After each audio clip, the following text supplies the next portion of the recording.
কেউ প্রথম আছে আমাদের? আর কেউ প্রথম পায়নি? পেয়েছে, পেয়েছে।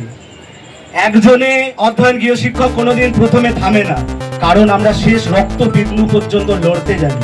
কারণ এই অধ্যয়ন গৃহশিক্ষক তিল তিল করে তৈরি হয়েছে আজকে এত সুন্দর পরিবেশ। তাই লরেটো সেন্ট মেরি থেকে আবারও নবম শ্রেণীতে প্রথম স্থান অধিকার করেছে সীমন্তিনী সাধু। একবার জোরে হাততালি হয়ে যাবে। সীমন্তিনী সাধু ওর লড়াইয়ের কিছু আঙ্গিক আমাদেরকে শোনালো, তার লড়াইয়ের ঘটনা শোনালো। এটার দ্বারা আমরা একটা ইন্সপিরেশন পাবো যে এতজন যদি ফার্স্ট হচ্ছে, এতজন যদি সেকেন্ড বা থার্ড হচ্ছে, আমরা কেন না, আমরাও পারবো। খালি মনটাকে দৃঢ় করতে হবে। আমি তোমাদেরকে যেমন বলছি একটু খাটতে হবে, অবশ্য খাটাই বেশি, সেটা করতে হবে তোমাদের, না হলে তো পারা যায় না।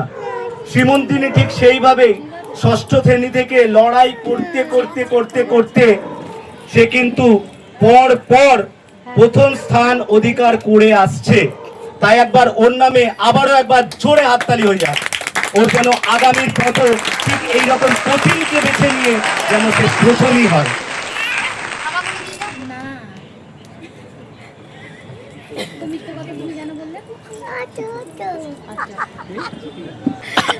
ওর এইটাই কাজ।